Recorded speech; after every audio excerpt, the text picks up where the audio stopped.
ine dzidziso ine nhungamiriro yekuti pagwarare upenyu ndipo patinoona ana sekuru vedu ari masvikiro nemapositori topa kumatendo kuvayara shumba vatidzidzisa nekutipawo gwara iri.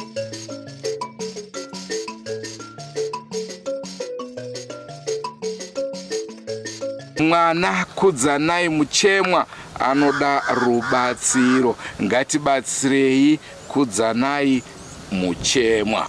Ini ndinonzi Kudzanai. Ndina hanzvadzi yangu ane mwana wake akasungunuka chirema. Mwana uyu akasungunutsirwa kuSandau Beds. Saka mwana uyu akasungunutswa achinzi aendese kuParire Nyatwa. Kuti hanzi aende kuParire Nyatwa mwana yakaremara. Pamhanza pake pane chibundu chiripo. Ane mazamu pamakumbo akabhenda, kumusana kwake kune chibundu chiripo cheraundi. Saka takanzi mwana aendeswe kuParire Nyatwa. Isusu hatina mari yekuti tikwanise kuendesa mwana kuParire Nyatwa. Saka mwana tikabuda naye kuSandau Beds Hospital tikaenda naye kumba.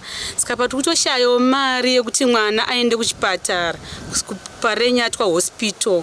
Saka tiri kukumbira rubatsiro kuti munokwanisa kutibatsirawo here vehurumende venyika nevanhu vese kwavari. Tokumbira rubatsiro mwana tikwanise kuti mwana ararame mune zvakanaka. Kuchipatara kwakanzi mari? Kuchipatara in fact kukataurwa mabills ekuchipatara anga ari $40 yekuti mwana abude.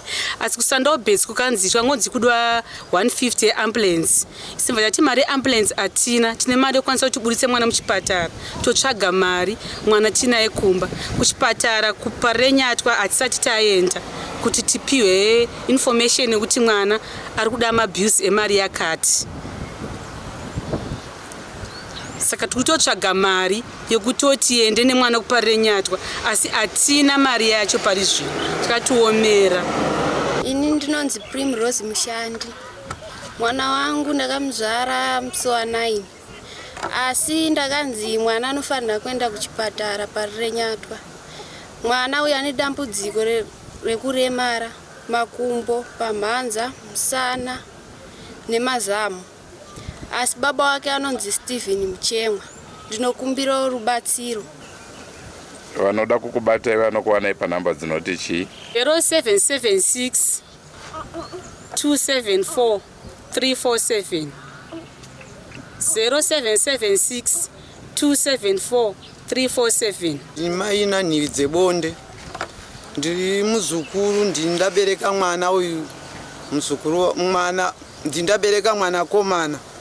Muzukuru wangu chirema chakaberekwa kuSandau Beds. Akaremara makumbo, ane bundu riri pamhanza, ane bundu riri kumusana.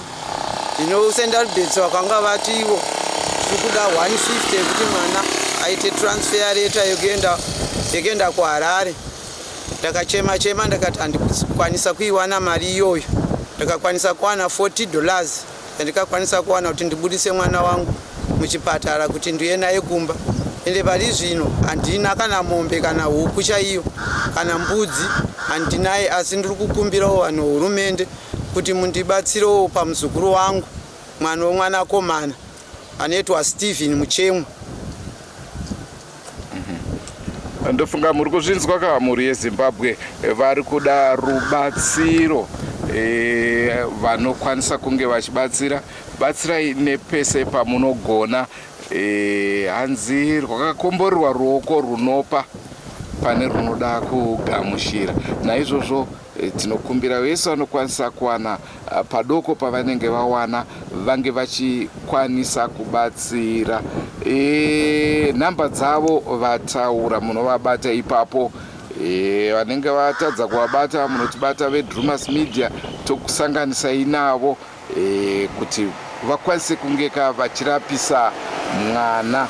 Hanzi nhasi ndini mangwana ndiwe. Hauzozive kuti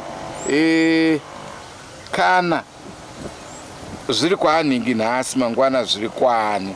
Naizvozvo zvinoda kuti tinge tichibatana pamwe chete kuedza kubatsirana. Manzwa vachiti vehurumende ilangweji yavajairira kuti hurumende ndio inokwanisa kubatsira, vasingazivo zvakare kuti kune vane mwoyo muchena vakazara nyika yese vanokwanisa kunge vachibatsira. Chikuru kuti mwana ange achibatsirwa. Aiwa, tinotenda zvikuru nenguva yamatipa mhuri yeZimbabwe tichanzwa dzavanhare makubatsira mwana. Goodbye my friends, goodbye my friends, wakamboonana tichazoonana nerimwe zuva hama dzangu. Goodbye my friends, goodbye my friends, wakamboonana tichazoonana nerimwe zuva hama dzangu. Ini ndokwenda kubasa kwangu, iwe makiwe mkaranga,